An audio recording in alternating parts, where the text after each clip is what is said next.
Let's see what we got. All the way up. Go! Here's Chauncey Billups. Here it is. He's got it. He's got it. Chauncey Billups hits the three. With a steal and the drive. Lays it up. Lays it in. Count that baby. And a foul. Bonjour à toutes, bonjour à tous et bienvenue dans les Chroniques de Motor City. Les Chroniques de Motor City, c'est votre podcast dédié à l'histoire et à la culture des Detroit Pistons. À chaque épisode, nous remontons le temps pour parler des moments et des personnages qui ont compté dans la vie de notre franchise préférée depuis sa création jusqu'à aujourd'hui. Et après le dernier épisode consacré aux années 60, eh bien j'avais envie de me rapprocher du présent, de dépasser les Bad Boys, de dépasser la Tillera et de parler des années qui sont quand même pas les plus traitées dans notre podcast. Et c'est normal, les années 2000, ce sont les plus proches de nous, donc celles où on a le moins de recul.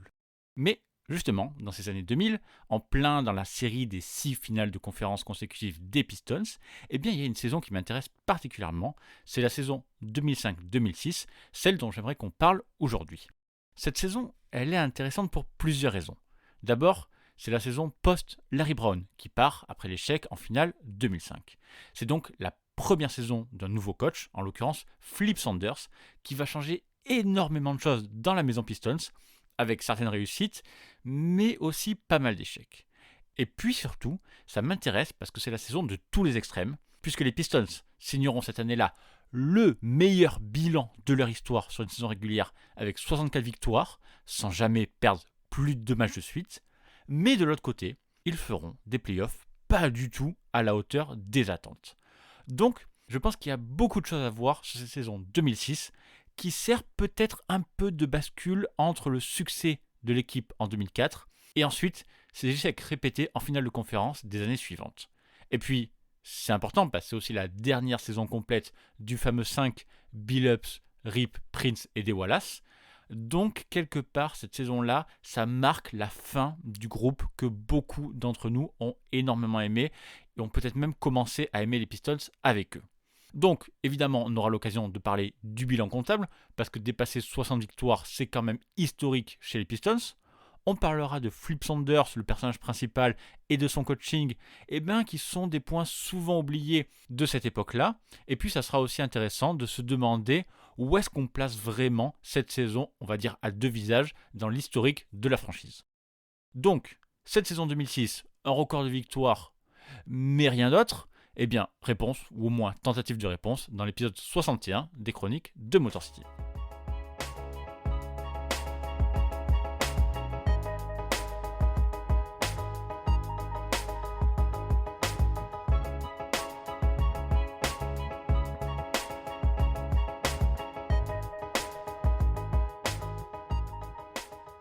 Faisons un peu d'historique pour commencer. Quand cette saison 2005-2006 démarre, on ne sait pas trop où positionner les Pistons. D'un côté, on a cette équipe championne en 2004 qui retournait en finale en 2005 et qui ne s'inclinait qu'au match 7 avec un groupe de guerriers en col bleu. Donc bon, on peut être rassuré. Mais de l'autre côté, la franchise a changé cet été-là d'entraîneur avec pas mal de remous. Larry Brown, arrivé en 2004, n'est donc resté que 2 saisons à Détroit, avec un bilan, par contre, il faut le dire, assez incroyable, puisqu'il amènera à chaque fois son groupe en finale NBA. Et alors que Brown avait encore 3 ans de contrat avec les Pistons, le GM, Joe Dumars, choisit de le licencier à l'été 2005 et donc de lui payer près de 20 millions de dollars d'indemnité. Et sur le coup, personne ne comprend vraiment ce qui se passe. La plupart des explications parlent de doutes que pouvait avoir la franchise sur le long terme concernant la santé de Larry Brown, puisque le coach des Pistons avait été hospitalisé 2 fois en 2005 et globalement, personne, même pas lui-même, pouvait garantir qu'il serait présent durant tous les matchs lors de la saison à venir. Voilà, ça c'est la version de l'époque. Sauf qu'en réalité, Brown, il n'a plus du tout la tête à Détroit et compte bien partir après la saison 2005, quoi qu'il arrive. Il y a d'abord eu une discussion officielle avec Dan Gilbert, le propriétaire des Cavs, une discussion autorisée par les Pistons, puis finalement de grosses tractations en coulisses avec les Knicks que Brown rêve d'entraîner depuis toujours. Et d'ailleurs, le 28 juillet 2005, 9 jours seulement après son départ des Pistons, Larry Brown signe à New York pour 5 ans et devient l'entraîneur le mieux payé de toute la NBA. Voilà. les Pistons se font un petit peu avoir dans l'histoire. Et pour remplacer Larry Brown, Joe Dumars choisit très rapidement Flip Saunders, qui sortait d'un passage de presque 10 ans chez les Minnesota Timberwolves, un passage qui s'était traduit par 8 qualifications consécutives en playoff, dont une finale de conférence en 2004. Sauf que la saison d'après, cette fameuse saison 2004-2005, eh bien les Wolves avaient pas du tout été à la hauteur des attentes et Saunders s'était fait virer en cours de saison par son GM Kevin McHale qui avait pris sa place. À Minnesota, si on fait un petit bilan, beaucoup de fans ont regretté le départ de Flip Saunders en mettant plutôt l'accent sur les problèmes internes du roster. Et de l'autre côté, pas mal de monde pensait aussi qu'après 10 ans, même si Flip Saunders était un super coach, c'était quand même une plutôt bonne idée de changer un petit peu d'ambiance. Bref, ce que je veux dire là, c'est que pour Flip Saunders, eh bien, c'était plutôt un coach avec une image positive en NBA. Et donc, Flip Saunders vient à Détroit avec des idées. Après 2 ans de jeu très défensif, mais beaucoup de succès de Larry Brown, où tout était très bien cadré, sur demi-terrain, très lent, les Pistons avaient la pire pace, le pire rythme de toute la NBA, eh bien Flip Saunders décide de lâcher la bride aux joueurs. Le tempo sera toujours plutôt lent par rapport au reste de la NBA, mais l'attaque sera un peu plus inspirée avec Rip Hamilton, mais surtout Chauncey Billups, qui ont beaucoup plus de liberté et qui s'amusent beaucoup plus dans ce système beaucoup plus libre. Et donc, tout en restant parmi les meilleures défenses de la ligue, ça c'est Made in Motor City, eh bien les Pistons font un bond en attaque et deviennent cette saison-là la 4e meilleure attaque à l'offensive rating de toute la NBA. Et il se trouve aussi que le groupe est aussi beaucoup plus resserré. Le 5 majeur composé de Chauncey Billups, Rip Hamilton, Tayshaun Prince, Rasheed Wallace et Ben Wallace débute 80 matchs sur 82 et chaque joueur de ce groupe tourne à plus de 34 minutes de jeu par match. Et du coup, eh bien, c'est le banc qui en pâtit, c'est le banc qui devient le point faible de cette équipe. Le 6e joueur de cette équipe, par exemple, c'est Antonio Magdayes, qui ne joue que 21 minutes de jeu par match pour un impact plutôt moyen. Et derrière, c'est même carrément de l'ordre de l'anecdotique avec Maurice Evans, Carlos Arroyo et Lindsay Hunter, 3 joueurs qui seront renforcés par Tony Delk qui débarquera en cours de saison. Rien que les noms que je cite, c'est déjà pas très flamboyant et je peux vous dire que côté statistique et impact, c'est globalement la même chose. Mais bon, en début de saison, ces questions ne se posent pas trop. Les Pistons s'imposent de 20 points contre les Sixers pour l'ouverture de la saison. Voilà. Et puis battent Boston 2 jours plus tard pour le 2e match. En fait, c'est tout le début de saison qui est idéal avec 8 victoires lors des 8 premiers matchs de la saison. Et sachant qu'un nouvel entraîneur a débarqué en ville, eh bien clairement, on est sur une très grosse performance de la part des Pistons. En revanche, au 9e match, la première défaite va faire très mal. Dans un back-to-back au Texas, Détroit va s'incliner de 37 points contre les Mavs de Dirk Nowitzki avec une faillite générale du 5 majeur. Et de suite, ça donne une bonne indication sur justement la profondeur de l'équipe. En gros, tant que les titulaires sont en forme, ça va. Et encore, il faut quasiment qu'ils soient tous les 5 dedans ensemble. C'est ça qui fait la différence entre une équipe sans superstar comme les Pistons et les autres. Ils ne dépendent pas d'un seul joueur pour gagner, donc ça c'est plutôt pas mal. Mais par contre, ils n'ont pas non plus ce joueur calibre MVP capable de prendre le match à son compte quand rien d'autre ne va. Et en plus, il ne faut pas compter sur le banc cette année-là pour prendre un quelconque relais. Donc, c'est déjà une première alerte, mais pour l'instant, encore une fois, ce problème n'a pas énormément d'importance. Et le niveau de jeu des titulaires des Pistons sur le début de saison, c'est vraiment incroyable. Le premier tiers de la saison est maîtrisé de bout en bout, et sur les 28 premiers matchs, eh bien, les Pistons en gagnent 24. C'est bien évidemment le meilleur début de saison de l'histoire de la franchise. En 28 matchs, Ben Wallace a quasiment déjà mis la main sur son 4e titre de défenseur de l'année. Et puis, certains observateurs chuchotent même que Chauncey Billups, par exemple, il ferait un MVP plutôt cool. Mais surtout, avec un tel bilan, on se met à rêver beaucoup plus grand. Et pourquoi pas jusqu'au record des Bulls de 96, ce fameux record de 72 victoires que personne n'avait jamais battu jusque-là. Et comme les Pistons ne ralentissent vraiment pas, le 27 janvier 2006, après une victoire 95-89 contre les Grizzlies de Pau Gasol et de Shane Battier à l'époque, ils atteignent la mi-saison avec 36 victoires pour seulement 5 défaites, ce qui les place à mi-parcours à seulement 2 victoires de moins que les Bulls de 96 au même passage.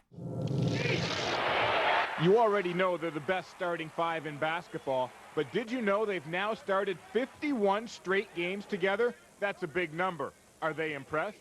In this league, yeah. In this day and age, in this game, players change up so much. I really do think that's remarkable. It's very special, just as far as from a chemistry standpoint. La plus grosse surprise, c'est qu'on l'a dit, les Pistons, ils n'ont pas de Jordan, ils ont plutôt à la rigueur 5 Pippen. Le seul joueur au-dessus des 20 points par match, c'est Rip Hamilton, et encore qui tourne à 20,1 points de moyenne cette saison-là.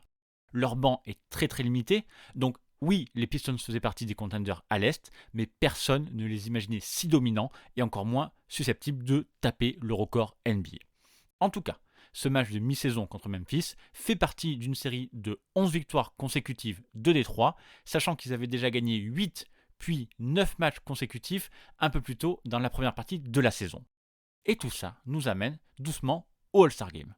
Évidemment, les Pistons sont premiers à l'Est, donc Flip Saunders est nommé coach de l'équipe de l'Est, mais surtout, il amène avec lui 4 de ses joueurs, Ben Wallace, Chauncey Billups, Rip Hamilton et Rashid Wallace, qui sont tous les 4 All-Stars. Alors, je ne vais pas forcément m'étendre sur ce All-Star Game, puisqu'on en avait déjà dédié toute une chronique à l'occasion du 30e épisode du podcast, mais quand même un tout petit mot. Aucun de ces 4 joueurs n'a été élu par le public pour démarrer le match. Ce sont bien les coachs qui ont choisi d'avoir 4 Pistons présents ce soir-là. Billups et Hamilton sont invités pour la première fois, et ça aussi, on le doit au coaching beaucoup plus libre et beaucoup plus offensif de Flip Saunders. L'événement fait donc beaucoup de bruit en NBA évidemment, puisque depuis les Lakers de 98, personne n'avait jamais envoyé autant de joueurs au match des étoiles. Et contrairement aux Lakers de 98, aux Sixers de 83 ou aux Celtics de 75 et de 62, qui eux aussi avaient 4 joueurs, mais à chaque fois au moins un joueur choisi par les fans, les Pistons sont les seuls à être 100% choisis pour leur mérite. Donc ça voilà. Mais pendant ce All-Star Break, il s'est aussi passé d'autres choses assez importantes à Détroit. La première, c'est le trade de Darko Milicic, envoyé avec Carlos Arroyo à Orlando en échange de Kelvin Cato, censé, on va dire, apporter un tout petit peu de viande à l'intérieur. Et ça n'a l'air de rien, mais après 2 saisons et demie à Détroit, eh bien le projet Milicic est abandonné par Joe Dumars. Milicic qui portait depuis le début comme un gros poids sa sélection au pick 2 de la fameuse draft 2003, eh bien il n'a pas plus réussi à s'imposer sous Flip Saunders que sous Larry Brown. Cette saison 2006, on a vu beaucoup plus de choses chez Milicic, il faut le dire, mais c'était quand même clair qu'il ne serait jamais mieux qu'une 2e ou une 3e rotation à l'intérieur, et les Pistons ont conclu qu'ils n'avaient vraiment pas de temps à lui consacrer. Et dans ce trade, les Pistons récupèrent aussi un tour de draft qui deviendra un an plus tard Rodney Stuckey. Donc en quelque sorte, Joe Dumars a là plus ou moins réussi à limiter la casse après sa boulette initiale qui n'en était pas vraiment une. Ça aussi, on en avait parlé dans les chroniques de Motor City. C'était à l'épisode 10 du podcast, il y a quand même pas mal de temps maintenant. Et puis, il ne faut pas oublier aussi de mentionner que le contrat expirant de Cato servira aussi à payer la prolongation de Tayshaun Prince la saison suivante. Voilà. Et l'autre move dont je voulais parler pendant le All-Star Break, ce sera la signature de Tony Delk, une fois coupé par les Hawks. Là encore, ça n'a l'air de rien, mais le banc des Pistons était tellement faiblard que Delk, en fait, il a immédiatement trouvé une place dans la rotation pour prendre le relais de Billups ou d'Hamilton. Sur les 23 derniers matchs de la saison, Tony Delk jouera plus de 16 minutes de moyenne pour 8 points et un correct 42% à 3 points. Voilà. Et la fin de la saison, parlons-en. Eh bien, il faut le dire, après le All-Star Game, il y a eu une petite chute. Rien de catastrophique évidemment, mais on ne sera plus vraiment au niveau élite de la première partie. Les Pistons enchaîneront toujours les séries de 5-6 victoires, mais il y aura régulièrement des petites défaites, parfois gênantes, qui feront s'envoler tout espoir de toucher ce fameux record des Bulls. Et puis, il y aura aussi cette fin de saison vraiment un peu agitée. Les Pistons perdent 3 de leurs 4 derniers matchs, dont un contre les futurs adversaires des Bucks en play-off. Mais surtout, Ben Wallace met fin aux discussions qu'il avait avec le front office pour prolonger. En fait, Big Ben, il n'est pas trop enchanté de plusieurs choses dans le coaching de Saunders, de la défense moins respectée que sous Larry Brown, mais aussi de sa place en attaque. Alors évidemment, Big Ben, on va dire, c'était l'opposé d'un joueur offensif, mais il était comme tout le monde, il aimait bien avoir ses tickets shoot, et en fait, d'une moyenne autour des 9 tirs sur les 2 saisons avec Larry Brown, eh bien il est tombé avec Flip Saunders cette année-là à seulement 5,7 tirs par match. Donc, la prolongation de Ben Wallace est mise de côté le temps des playoffs, mais on commence du coup à entendre que lui, l'âme des Pistons, pourrait finalement choisir de partir. Alors voilà, cette fin de saison mouvementée se finit quand même plutôt bien au final, puisque Détroit, à la fin de la saison régulière, signe un bilan de 64 victoires pour 18 défaites, battant pour un match le record de la franchise qui appartenait aux Bad Boys de 1989. Ben Wallace est effectivement nommé pour la 4e fois défenseur de l'année, tout en étant All-NBA Second Team. Et évidemment, All-Defense First Team. De son côté, Chauncey Billups réussit l'exploit de finir 5e des votes du MVP derrière Nash, LeBron, Nowitzki et Kobe. Et il finira lui aussi dans la All-NBA Second Team et dans la All-Defense Second Team.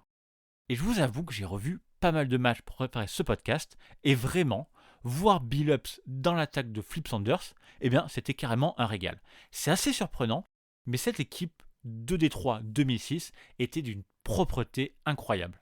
Les Pistons étaient la 2e équipe au nombre de passes décisives derrière les Suns de Nash et d'Anthony, tout en étant tout simplement l'équipe qui perdait le moins la balle. Et Chauncey Billups y était pour beaucoup, avec son record en carrière à la passe avec 8,6 passes décisives par match, tout comme ses 43% au tir à 3 points, ce qui a encore plus justifié son surnom de Mr. Big Shot. Is accustomed to making big shots. You know, I wouldn't even consider Chauncey Billups a three-point shooter either. That's the thing. He's just a great scorer and a terrific player. Well, he's number 8 right now in three-point shooting. Kerry, you worry way too much about stats. À ce moment-là, il semble bien que cette équipe peut s'adapter à n'importe quelle situation, passer d'un schéma à un autre sans jamais avoir de drama ou de problème d'ego. Mais malheureusement, les choses vont s'effondrer, au pire moment, c'est-à-dire en play-off. Au premier tour, contre les Bucks de Michael Redd, les choses se passent plutôt bien. Les joueurs de la Motor City passent facilement 4-1, même si la seule défaite, c'est une défaite de 20 points au match 3 avec 40 points de Michael Redd justement, ça marque un peu. Et au deuxième tour, arrivent les Cavs de LeBron James. Et on va être franc, c'est pas une très bonne équipe. Les Cavs ont fini 4e à l'Est, mais eux par contre, c'est vraiment LeBron et le reste du monde. James n'a que 21 ans, mais il tourne déjà à 31,4 points par match. Et si les Pistons, eux, n'ont pas de banc, Cleveland a quasiment pas de 5 majeurs, puisque avec LeBron James, on trouve Igor Skas, Eric Snow, Drew Gooden et Larry Hughes. Donc voilà, normalement, cette équipe ne doit pas poser de problème aux Pistons. Et effectivement, Détroit prend les 2 premiers matchs, 113-86 et 97-91. Sauf que, les Cavs reviennent et prennent en suivant les matchs 3 et 4 à domicile, mais aussi le match 5 au Palace d'Auburn Hills. Cette équipe des Pistons qui vient de signer la meilleure saison régulière de son histoire, elle est à un seul match de se faire sortir au deuxième tour des playoffs et doit maintenant sauver sa tête en déplacement. Et c'est là que tout doucement on commence à regarder en arrière et se dire que souvent cette saison, oui, les Pistons ont gagné, mais ils ont démarré doucement. Ils ont parfois laissé leurs adversaires mener de 10 points ou plus, peut-être juste pour le plaisir de revenir. Sauf que là, on est en play-off et désormais, on est à un tout autre niveau. Bon, heureusement, les Pistons vont se reprendre, mais vont accrocher le match 6 à l'arrache, 84-82, 2 points seulement d'écart, en terrain hostile. LeBron fait ce qu'il peut avec 32 points, mais derrière lui, ça ne suit pas, et Détroit gagne ce match 6, arrache un dernier match 7. Et sans doute que cette défaite de très peu a sans doute cassé le moral de Cleveland, puisque le match 7 est une formalité pour les Pistons, qui s'imposent très largement 79-61. Les Cavs n'ont marqué que 23 points en deuxième mi-temps, alors que Détroit en a mis 21 dans le seul dernier quart-temps. Mais il faut être honnête, ce match 7, il n'est pas du tout à l'image de la série où les Pistons ont été pas loin d'être ridicules. Et on arrive donc à la finale de conférence, ce grand remake de la série 2005 contre le Miami Heat que les Pistons avaient pris à l'époque au tout dernier match. Sauf qu'au lieu d'arriver en confiance, eh bien les Pistons de cette année 2006 arrivent avec des doutes et surtout beaucoup de fatigue. Et ça se paye dès le premier match que le Heat empoche 91-86 au Palace d'Auburn Hills. L'avantage du terrain est perdu d'entrée et les Pistons ne s'en remettront jamais. Au contraire, Détroit gagne bien le deuxième match, mais une fois à Miami, ce sera 3 défaites de chaque fois de plus de 10 points. Il n'y aura que le match 5 remporté par Détroit à la maison, avec le retour à la maison, mais Miami conclura tranquillement chez eux en s'imposant au match 6 de 18 points. Le Heat de Wade et de Shaq, eh bien, il gagne cette série très facilement 4-2 et met fin là à l'une des saisons les plus étranges des Pistons, puisque hyper convaincant en régulière et vraiment décevant en play-off. Et évidemment, tout d'un coup, les beaux commentaires de la saison disparaissent et on ne parle plus que des défauts de ce groupe, notamment en attaque, où tout d'un coup, les joueurs ont arrêté de mettre en place l'attaque de Flip Saunders comme ils l'avaient fait tout au long de l'année. Les bruits de couloir deviennent particulièrement forts en évoquant de grosses crises dans les vestiaires initiées par Rashid Wallace ou par Ben Wallace. Et pour confirmer justement tout ça, cette mauvaise ambiance en interne, eh bien, Big Ben Wallace, pour tout le monde le visage des Pistons, fait de sa prolongation une histoire d'argent tout d'un coup et quitte finalement la franchise pour l'ennemi de Chicago. Entre les lignes, Big Ben laisse bien entendre que Flip Saunders a négligé la défense, ce qui lui a coûté selon lui le titre à cette équipe. Et c'est vrai que Flip Saunders a particulièrement été visé a posteriori. Tout d'un coup, il a été vu comme un entraîneur qui savait faire tourner une attaque, qui savait donner à ses joueurs les atouts pour gagner, mais qui manquait clairement de leadership, précisément pour cette équipe des Pistons qui en avait vraiment besoin. Le problème, c'est que dans un groupe sans superstar façon Kobe, Garnett ou même LeBron, eh bien, il y avait besoin de quelqu'un capable de dire par exemple à Rashid Wallace d'arrêter de shooter n'importe comment, de dire à Big Ben d'arrêter de se plaindre pour ses tickets shoot, de dire à Billups de moins monopoliser la balle à certains moments, etc., etc. Et on a vu que Larry Brown, en 2004 en 2005, en était sans doute capable, mais que Flip Saunders n'a malheureusement jamais su s'élever au-dessus de ses titulaires, et en plus qui était sans doute en position de force, puisque leur coach, eh bien, il n'avait pas d'alternative.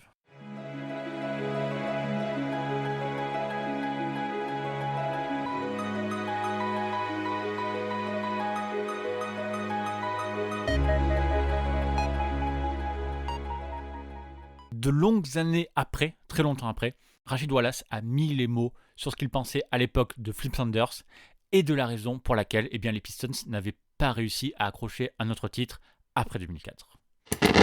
Qu'il repose en paix, mais on avait Flip comme coach. J'avais expliqué aux gars que je n'étais pas très fan de Flip et de son style de coaching. D'autres gars dans le vestiaire l'appréciaient, mais vu comment ça se passait, je leur avais fait comprendre que notre fenêtre de tir elle se refermait.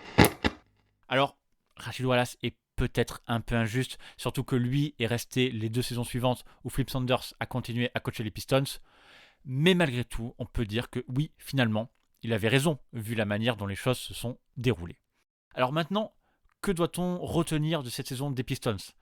En 2004 et en 2005, Détroit est allé 2 fois de suite en finale NBA, a été champion une fois. Mais malgré tout, ces années-là, les années Larry Brown, on avait toujours un peu l'impression que le reste de la NBA croyait à un accident.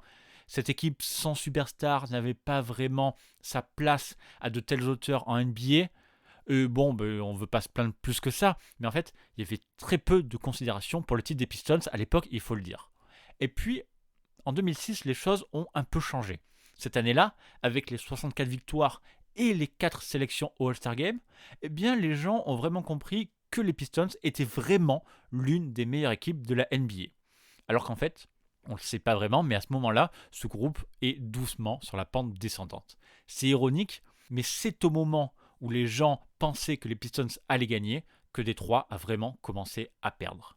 Et si on prend le point de vue de la finalité, donc des playoffs, et bien finalement, cette saison de 2006 a été une grosse déception, même si c'était vraiment bien le Heat, la grosse équipe de cette année-là, donc il y avait une certaine logique à perdre contre eux. C'était plutôt la manière, après la saison régulière incroyable, qui finalement gêne vraiment.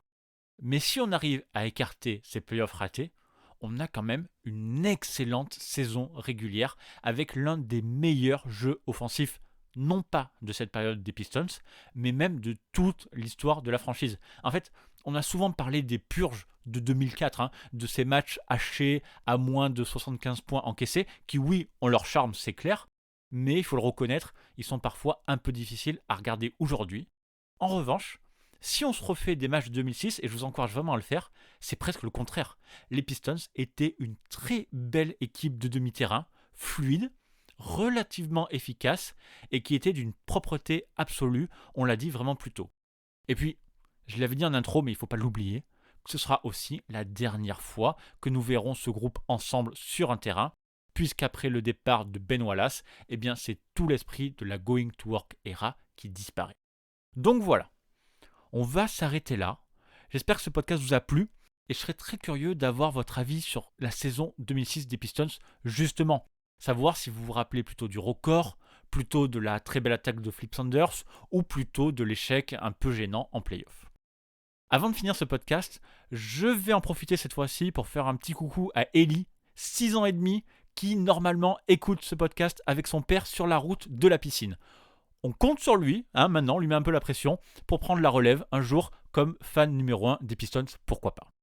Allez, je ne vais pas vous reparler des étoiles sur Apple Podcast et sur Spotify pour cet épisode, ni vous rappeler que les chroniques de Motor City sont à retrouver sur toutes les bonnes applis de podcast, vous connaissez la chanson. Non, on va s'arrêter là, je vais juste avoir le temps de vous dire encore merci une nouvelle fois pour tout votre soutien, que je suis ravi de parler tous les jours des Pistons avec vous sur Twitter @MotorCityPod et tous les 15 jours dans la chronique de Motor City. Donc, merci encore pour votre soutien et on se retrouve pour la prochaine chronique. Bye.